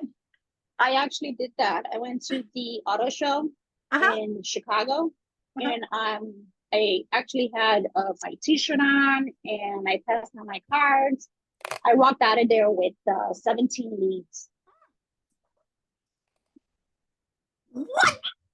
Yeah. That's amazing. Yeah, that surprised me too. Listen, I love that. I love that. Listen, look at the slide. What does it say? Leads are everywhere. Yep. Leads are literally everywhere. Grocery store, coffee shop, repair shop, hair salon, dentist. We talked about some of these. My OP in Florida is Jackie Ellis, and she's actually quoted in the Shift book. So I'll just say that was a little celebrity moment. But she when she was actively selling real estate, she would wear her name tag upside down. You know how many people will stop you when your name tag is upside down? Oh my God, thank you so much for letting me know. Oh, you work with Keller Williams? Yeah, as a matter of fact. I have an idea. Yeah. To add into the basket. So it's come from the experience also, but it's the summertime. Lots of galleries, they're running art shows. What a great opportunity. Those are free shows just to show up there, network with people, local people, and, get to know people from the neighborhood. Yeah. The recording in the chat, whoever invited you to this will get a copy, like your office. I don't know whoever is the contact in your office, but Alana sends the recordings out once a week, and they're on a YouTube channel. If I can find it before we get off here, I'll put it in the chat. But again, my computer's not here, so I'm a little discombobulated. But whoever invited you here does have the recordings. Library info night. Not sure what that is. Learning about the library. I like it though. Like LOL, like the scouts at the grocery store. Listen, go brand it. Wear branded stuff all the time, right? Wear a KW hat or shirt or whatever. Okay, I'm gonna do another name drop. Just because his system for building his business is exactly what we're talking about. So, well, for those that are new with KW, you probably don't know who this is, but my OP, when I first joined my office that I'm in Michigan, my OP was Jason Abrams, who's now the head of industry at Keller Williams International in Austin, Texas. But he was my OP. And he told us like about how he started his business. He literally started his business by connecting with other business owners and finding out about their business, setting up a one-on-one in their office or whatever, just to meet and connect with them, find out all the things about their business, and then giving them referrals. And then at a certain point, if he noticed they weren't giving him any referrals, he'd call them out on it. And he's saying, you know what? I've given you like 2 referrals in the past 2 months, and I've noticed that you haven't given me any. Why? So started getting referrals that way. So that's how he built his business. But it's all about doing, and the other things that he would do, he loved going to like sports games, you know, all the Detroit teams or whatever, and would go to the games, and he would get a limo because the limo can drop you off and pick you up.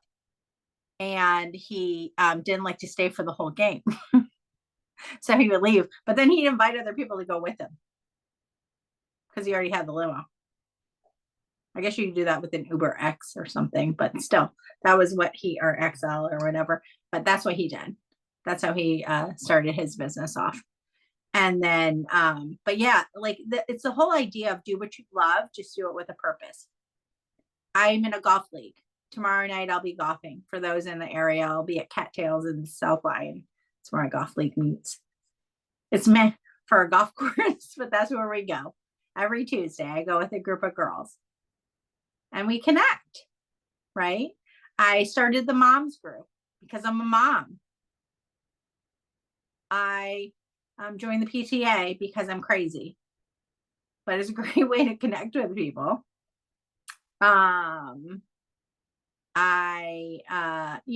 Just do what you love. You love volunteering. You love, apparently people in Michigan play euchre. I still don't understand it, but that's a thing. I know another agent friend of mine he's on a pool league, like billiards. He went to they flew him to Vegas to play in some competition. But he definitely, he's sold a lot of houses in his pool league. Somebody else I know, darts. You love to read, start a book club or join a book club. You don't even have to be the starter of the thing, you know, but do it with purpose. Connect with the people, add them to your database.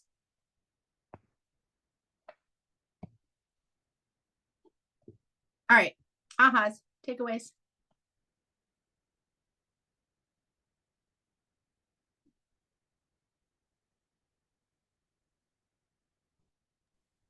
My aha moment at this point is maybe stop overthinking it.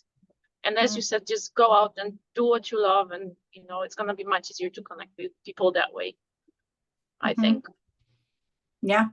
Yeah. Thank you. Yeah. Leads are everywhere.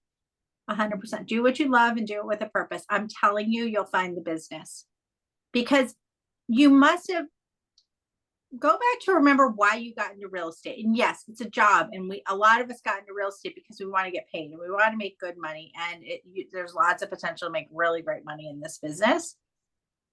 And a lot of us also enjoy work. Listen, you got to like the people. People are hard, but you got to have at least a little bit of compassion for the people and want to connect with people to do this job as well. Just connect with the people, right? Connect with humans, talk to humans.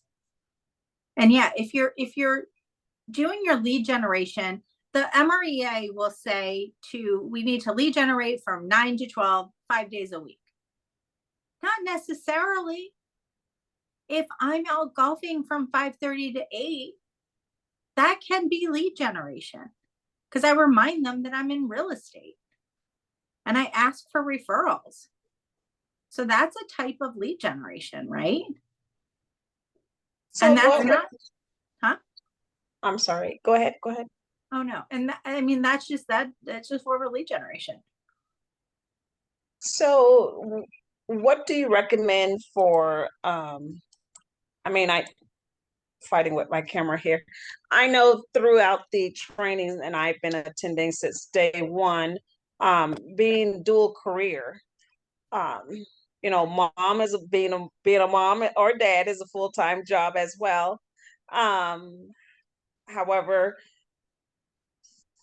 for those of us that are also dual careers, such as myself, how do you work that versus just putting everything together Monday through Friday, and then on the weekend, that's what you're dedicating your time to? Because like I said, there's a million ways to lead generate, and lead generation does not need to be Monday through Friday from 9 to 12. I have an agent and it turns out, by the way, I'm a productivity coach. So it turns out I'm also dual career. So there's that. I've had to learn how to time block. Time block is very important. Time blocking is very important to dual careers. You have to be dedicated during the time that you're intending to do your lead generation.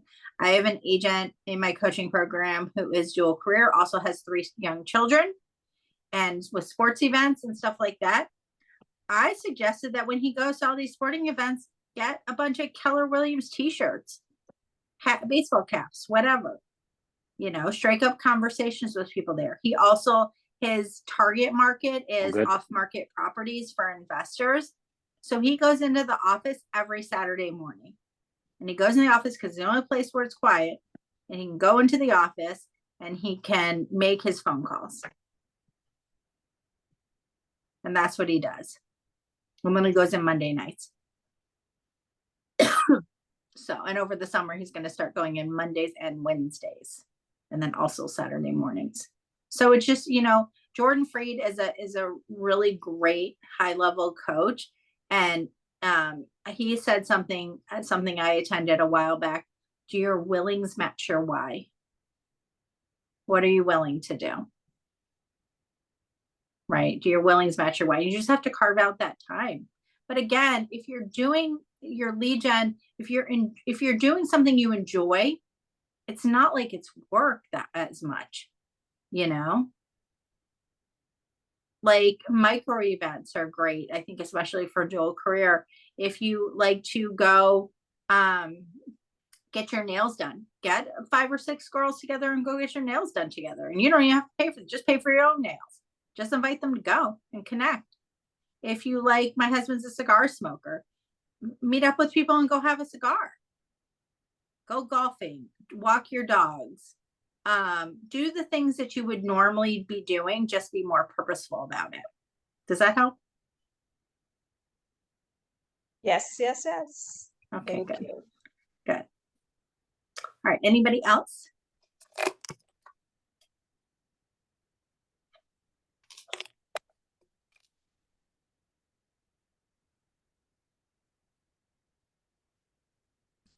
Nobody has any ahas? Takeaways? What's the one thing you're going to implement in your business that you got out of today's Zoom? Oh, I got a lead Friday at the neighborhood pool. Love that. So I've seen one of my hobbies. What? I've seen some things out there about ordering Keller Williams gear. I don't know if it's through command somewhere in there? The internet. It's the internet. Yeah, I would just Google it. I just ordered some t-shirts from like Etsy. Even they have Keller Williams stuff. It's all over the place. Google Etsy, Amazon. I get my folders from Amazon. They say Keller Williams. Okay. There's the redlabelstore.com and KW Red Store, I think, or something. They're a little pricey. understand. They might have better quality stuff, but I don't know, a little pricey. But yeah, just Google and I bet you'll find a bunch of things. Yeah. Do most Local embroidery shop. What? do you wear a lot of you and your coworkers wear a lot of Keller Williams swag when you're out I and do about? probably not as much as I should while I'm out in the world, but I have a lot of Keller Williams t-shirts and hats and things like that. Like I have some polo style shirts or whatever. I think as a guy, it's easier because it sort of is like, can become like your uniform where you wear like a little polo shirt. As a girl, I kind of feel like maybe I look like I am working at a car dealership. I don't know. It's just limiting belief for me. I'll tell you. I like t-shirts and stuff I wear all the time. I do have a couple of polos. I have a sweater, zip up hoodie things or whatever. It's a zippy 3/4 zip like jackets and stuff. Like when the weather's cooler. Like I wear my KW 3/4 zip up when I'm doing anything outdoors when the weather permits, like golfing or going to a neighborhood event or whatever, if it's cooler. Yeah. Thank you. Yeah, you're welcome. Anybody else?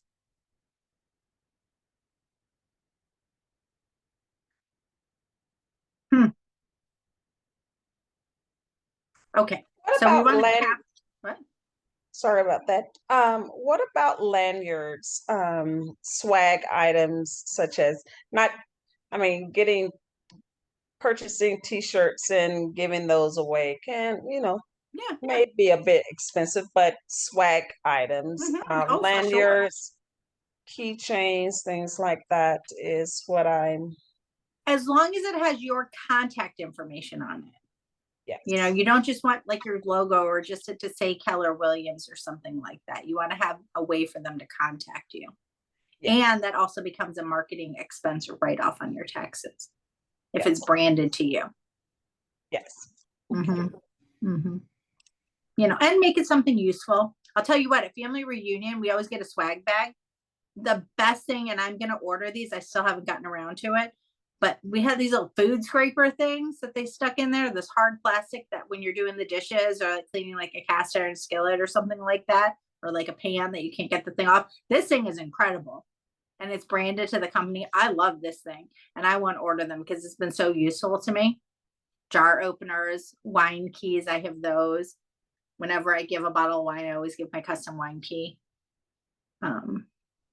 Yeah, for sure. It has my phone number on it. Okay. So what do we do with the leads? Are y'all putting, a couple of people have mentioned that they're putting them into command. We want to make sure we're capturing the information also, right? So part of your daily successes was you're supposed to add 10 new contacts to your database every day. Is that right? I think that's the number. Every week, every day during Ignite. How's that going? Are we all doing that?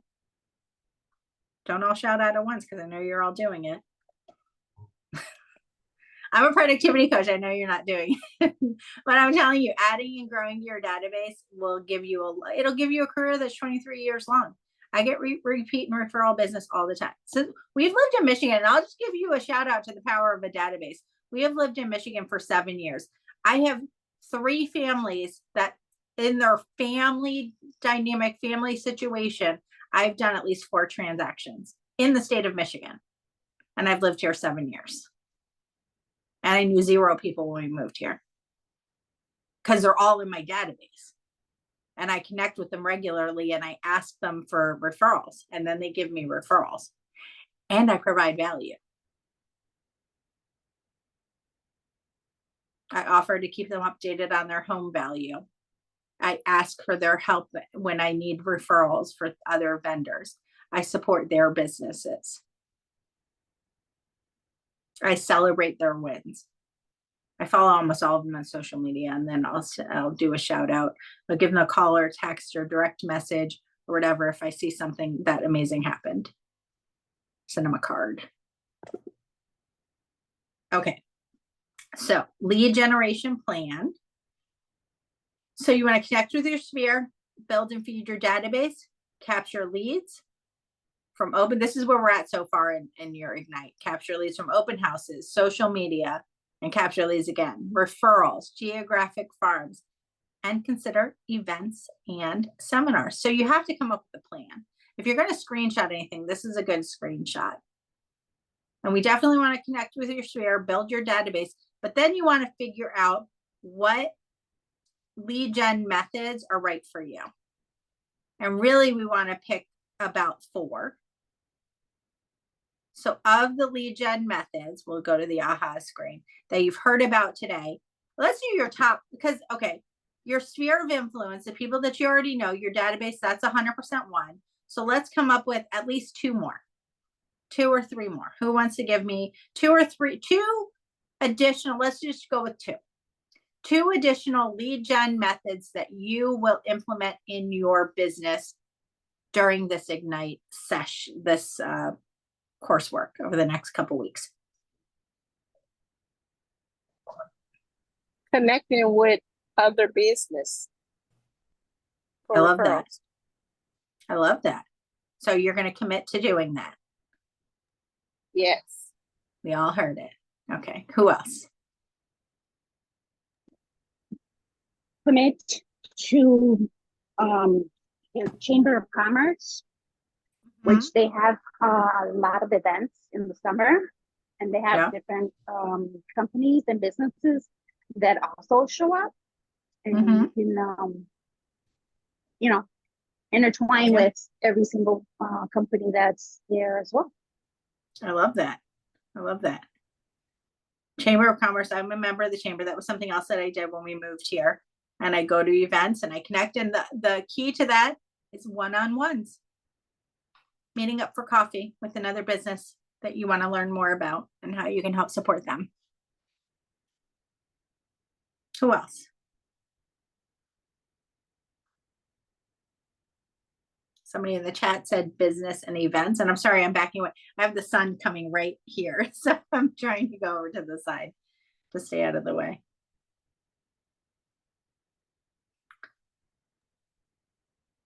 Nobody else? I'm gonna use the coffee shop idea. Mm-hmm. Even though I don't drink coffee, but I'll fake that part. Okay. They sell smoothies and stuff now. Yeah, they do. They do. Starbucks has like unicorn looking drinks that my daughter loves. So all right, who else? Come on. I think I'm gonna try I'm gonna do it. I'm gonna go to the pet store, PetSmart. Okay, do what? Well, you know, my sister has 2 Boston Terriers, so walking through, and many people bring their pets with them to the PetSmart store, and, you know, just strike up conversation. Do you all, you know, do you live in an apartment? Do you live in a townhome? Something. I know to come to me, but just having the opportunity to think outside the box, not just marketing, you know, passing out flyers and going to the barbershop or hairdresser and the nail salon. I got all of those written down, but with that being said, the one-offs that no one perhaps would think about. I don't have a dog, but why would I go into PetSmart? You know, well, I love that. Wear a name tag maybe. Yeah. Or something that says Keller Williams. Yeah. You know, when you're out there, go to a dog park. Take the dogs to a dog park. Yeah. Mm-hmm. Yeah, I love that. Okay, so here's the thing. You get all the ahas and things, but then you have to implement it. So can we all commit to implementing at least one thing that you've learned in Ignite? Well, you should implement more than one thing, but at least one thing that you learn in each session that you're going to implement into your business. Yep. All right, here's the fun part. How was today's class? Hopefully it was a 5-star class. I did not set you up with the promise. However, I am in the process of becoming a Keller Williams University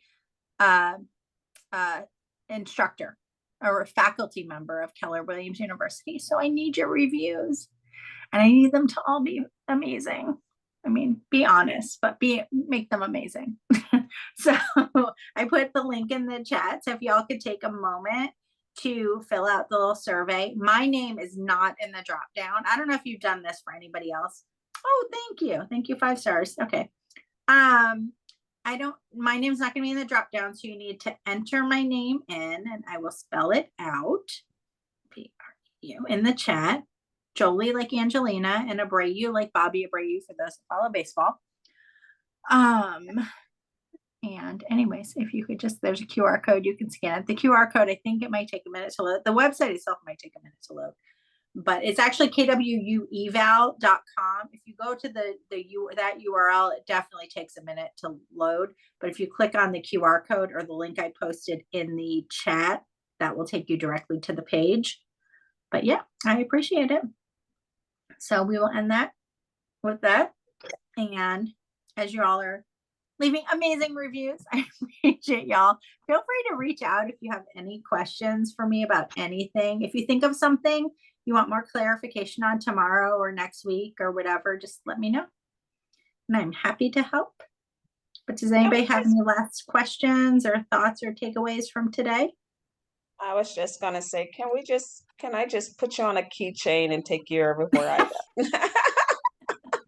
Well, you all that are teaching the class, I know you have the experience and the years behind you to, and when you all speak, it just sounds so easy and comfortable. And it's like, can I just carry you around everywhere? And I'm sure I know I will get there.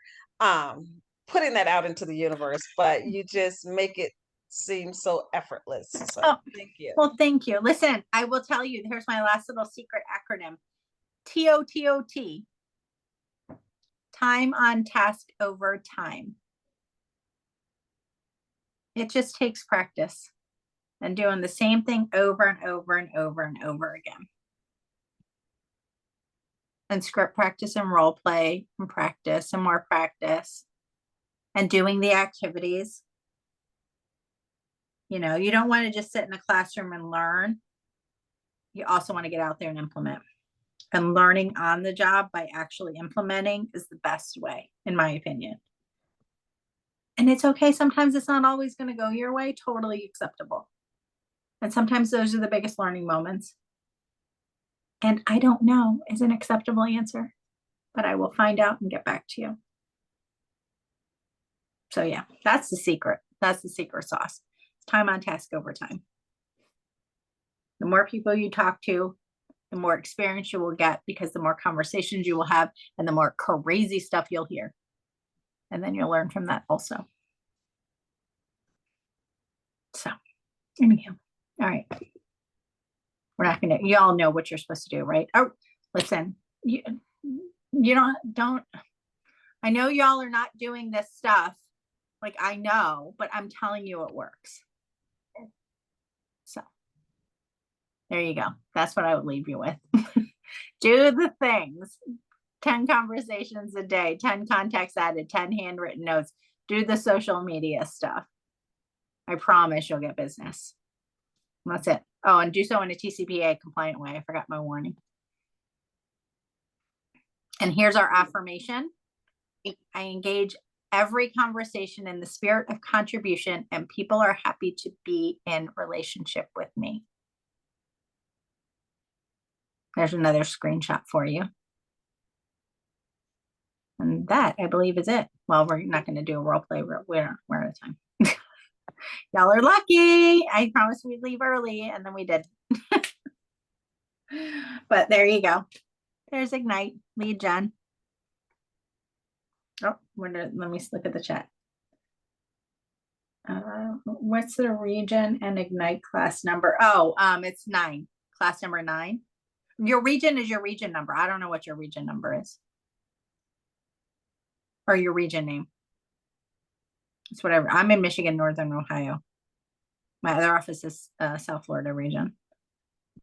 Your market center number, I don't know what that is either. But you can fill this out later. You can just remember how amazing this class was and fill it out tomorrow after you just linked with your office. All right, good. Okay. All right, y'all. Good. I'm going to sign off here. I did not give you any time back, but I will leave you all to it. And hopefully this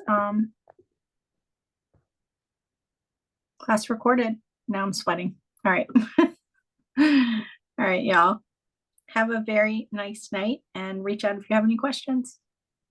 Thank you. Okay, bye. Thank you. Good night, everyone. Thanks. Notification.